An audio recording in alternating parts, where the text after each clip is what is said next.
आज की तारीख में मैं सुबह से एक ही बात का इंतजार कर रहा था और इसीलिए इस विषय पर कुछ नहीं बोल रहा था। इंतजार इस बात का कि प्रधानमंत्री नरेंद्र मोदी को कभी तो फुर्सत मिलेगी, कभी तो वो दुख जाहिर करेंगे खामनेई की मौत पर। एक राष्ट्राध्यक्ष की मौत हुई है, एक ऐसे राष्ट्राध्यक्ष की जिसकी जड़ें भारत से जुड़ती हैं, एक ऐसे राष्ट्राध्यक्ष की भी जो भारत का एक सच्चा दोस्त था। लेकिन प्रधानमंत्री नरेंद्र मोदी की चुप्पी अभी तक जारी है। आलम यह कि वो नीतीश कुमार को जन्मदिवस विश करते हैं, वो एमके स्टैलिन को भी जन्मदिवस विश करते हैं, वो चुनावी सभाओं में भी हैं, खूब भाषणबाजी का दौर चल रहा है। लेकिन 30-40 सेकंड निकालकर खामेनेई की मौत पर, और मौत नहीं हत्या पर, या फिर कि खामेनेई की शहादत पर मोदी जी ने कुछ नहीं बोला। लेकिन बात सिर्फ इतनी भर नहीं है। मोदी जी के दोस्त और दोनों दोस्त यानी कि नेतन्याहू और ट्रंप। अब ट्रंप तो हालांकि कितने अच्छे दोस्त हैं ये बार बार उसकी मिसाल ट्रंप खुद देते हैं, लेकिन नेतन्याहू कितने अच्छे दोस्त हैं आज जरा ये भी डिकोड करेंगे। और उसके साथ ही साथ आपको ये बड़ी अपडेट भी देंगे कि आज की तारीख में ईरान के ऊपर इस तरीके का हमला करके ईरान के सुप्रीम लीडर को मारकर अमेरिका ने और इजराइल ने कैसे अपने पैरों पर ही कुल्हाड़ी मार ली है। सारी बातें जरा विस्तार से करेंगे। नमस्कार, मैं स्वप्निल और आप मुद्दा देख रहे हैं। दोस्तों आगे बढ़ें उससे पहले भाई छोटी सी अपील। मुद्दा इन दिनों एक गंभीर आर्थिक संकट से जूझ रहा है। एक तरफ हमारे मेन बैंक अकाउंट्स बीते कई महीनों से फ्रीज चल रहे हैं, तो दूसरी तरफ हमारे 2.5 साल पुराने चैनल को हमसे लंबे समय तक छीन कर रखा गया था। ऐसे में डे टू डे ऑपरेशंस में मुद्दा को काफी मुश्किलों का सामना करना पड़ता है। लिहाजा आपसे गुजारिश है, यदि आप चाहें तो स्क्रीन पर दिख रहे क्यूआर कोड या फिर के नीचे दिख रहे यूपीआई नंबर्स के जरिए मुद्दा की छोटी छोटी मदद जरूर कीजिएगा। अब आगे बढ़ते हैं और जरा समझने की कोशिश करते हैं कि मोदी जी आज चुप क्यों हैं। लेकिन उससे पहले खामेनेई हमारे बीच में नहीं रहे, तो जरा दो बातें उनके लिए भी करनी जरूरी है। दोस्तों, खामेनेई को बकायदा ये एडवाइस दी गई, तमाम उनके सुरक्षा एहलकारों ने, उनके तमाम सलाहकारों ने, सबने कहा कि आप किसी सुरक्षित जगह पर चले जाइए, किसी बंकर में शिफ्ट हो जाइए, किसी अननोन जगह पर चले जाइए, क्योंकि कभी भी कुछ भी हो सकता है। खामेनेई उनकी बात नहीं माने। वो ये जानते थे कि उनकी मौत होगी, वो ये जानते थे कि उनके ऊपर हमला होगा, उसके बावजूद वो सीना तान कर खड़े रहे। जानते हैं इसके पीछे सबसे बड़ा कारण क्या है? शहीद आजम भगत सिंह। जब शहीद आजम भगत सिंह ने असेंबली में सिर्फ धमाके करने के लिए बम फेंका, तो उसके बाद से उनको बचाने के लिए, जेल तोड़कर उनको भगाने के लिए ये तमाम प्रयास करने की कोशिशें की जा रही थी। भगत सिंह ने उस वक्त पे मना कर दिया। जानते हैं क्यों? बड़ी सीधी सी सोच थी कि मेरे बाद मुझे तो फांसी पे लटका दिया जाएगा, लेकिन मेरे बाद जो हिंदुस्तानी कौम है वो जब आंदोलित होगी तो अंग्रेजों को अपना बोरिया बिस्तर समेटना पड़ेगा। खामेनेई ने भी यही किया। और कुछ लोगों को लग रहा है ना कि भाई खामेनेई तो मारे गए, अब ईरान का क्या होगा। दरअसल एक विजन अगर आप ईरान का देखें, खामेनेई का अगर आप विजन देखें, तो स्थिति यह है कि एक पोजीशन पे 4 उत्तराधिकारी पहले से तय होते हैं और इसकी जानकारी बड़े गुप्त तरीके से रखी जाती है, कुछ ही लोगों को पता होता है। यानी कि वहां पर खामेनेई साहब के जाने से एक गैप तो बना है, उनकी जगह कोई नहीं ले सकता। लेकिन यह भी तय मानिए कि ईरान अब कहीं ज्यादा आगे बढ़कर हमले करेगा। अब आज की जो सबसे बड़ी अपडेट है, अब तक यह पुष्टि नहीं हो पा रही थी कि अमेरिका और इजराइल का क्या हाल है, तो चलिए वो भी बता देता हूं। ईरान ने जो मिडिल ईस्ट के देशों में अटैक किए ना, अमेरिकी अड्डों पर, अमेरिकी सैन्य अड्डों पर, उसमें अब तक 173 से ज्यादा अमेरिकन सैनिकों के मारे जाने की खबर है। 173 से ज्यादा।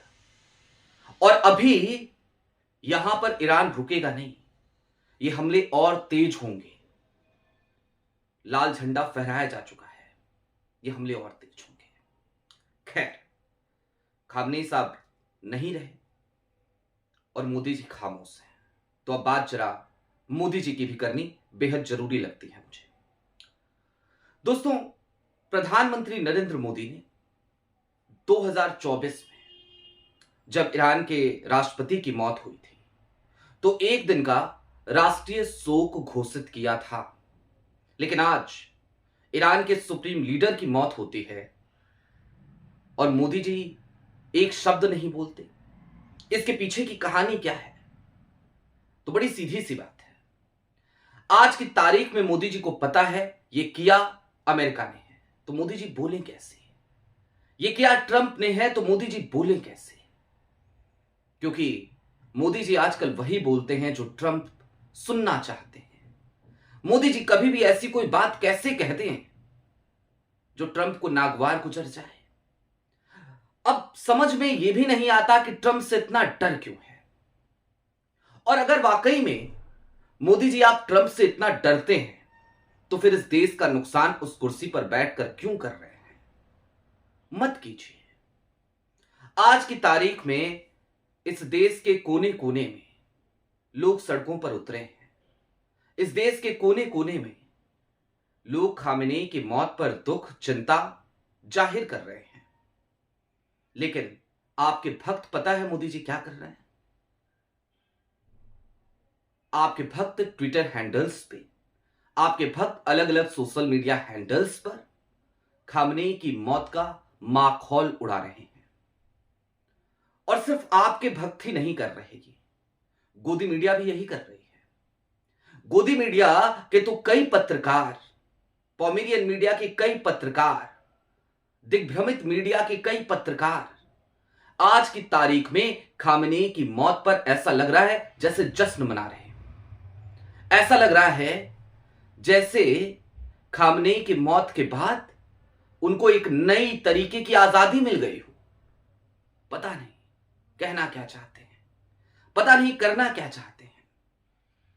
लेकिन हां, मोदी जी एक बात याद रखिएगा, 86 वर्ष का एक बुजुर्ग जिसे यह पता था कि कभी भी हमला हो सकता है, उसके बाद भी वो पीठ दिखाकर नहीं भागा। उसका विजन क्लियर था, उसकी सोच क्लियर थी, उसका कॉन्सेप्ट क्लियर था और उसे पता था कि वो क्या कर रहा है। वो जानता था कि वो कितनी बड़ी महाशक्ति से लड़ रहा है। उसे पता था कि वो जिनसे लड़ रहा है वो उसे खत्म करने के लिए किसी भी तरीके पर उतारू हो जाएंगे। उसे पता था कि अमेरिका की बराबरी वो नहीं कर पाएगा। उसके बाद भी उसने अपने देश के हक और हुकूकों की लड़ाई लड़ी। वो मारा गया, लेकिन अपने पीछे एक सिस्टम बना गया। और सिस्टम ही नहीं बना गया, एक सोच बना गया, एक क्लियर मैसेज दे गया कि मैं तो जा रहा हूं, लेकिन तुम्हें संभालना है ईरान। और ईरान के लोग उसके साथ खड़े हैं। लेकिन मोदी जी, आज की तारीख में यह देश, ईरान के लोग भी आपसे कुछ सुनना चाहते हैं। अभी भी देर नहीं हुई है। हम समझते हैं आपकी चुनावी व्यस्तताएं थी, हम समझते हैं चुनावी व्यस्तताओं में समय निकालकर पहले दोस्तों को बर्थडे विश करना ज्यादा जरूरी था। लेकिन मोदी जी, एक बात याद रखिएगा, आपके दोस्त डोनाल्ड ट्रंप होंगे, आपके दोस्त नेतन्याहू होंगे, लेकिन आपके कौन दोस्त हैं उससे कहीं ज्यादा फर्क इस देश को इस बात से पड़ता है कि उसका दोस्त कौन है। और खामनेई भारत के दोस्त थे, ईरान भारत का दोस्त है। लिहाजा ईरान के साथ जिस वक्त पे आपको खड़ा होना चाहिए, या कम से कम एक बैलेंसवादी नीति ही अपना लीजिए, कम से कम गुटनिरपेक्ष नीति ही अपना लीजिए, लेकिन खामनेई की मौत के प्रति दुख तो जाहिर कर दीजिए। ईरान के बहुत से लोग आज आपकी तरफ देख रहे होंगे और आप उन्हें मायूस कर रहे हैं। चलते चलते बस इतना ही कहूंगा दोस्तों कि अपने कौम के लिए लड़ने वाले खामनेई आज हमारे बीच भले नहीं हो, लेकिन हां, वो लड़ाका कम से कम पीठ दिखाकर नहीं भागा। सदियों तक याद रखा जाएगा खामनेई को, सदियों तक याद रखा जाएगा ईरान के उस सुप्रीम लीडर को। आपकी क्या राय है कमेंट बॉक्स में जरूर बताइएगा। अभी के लिए दीजिए इजाजत। चलते चलते फिर वही अपील, चैनल पे नए हो तो सब्सक्राइब करते हुए जाइएगा, सक्षम हो तो छोटी छोटी मदद मुद्दा की जरूर कीजिएगा। बहुत शुक्रिया।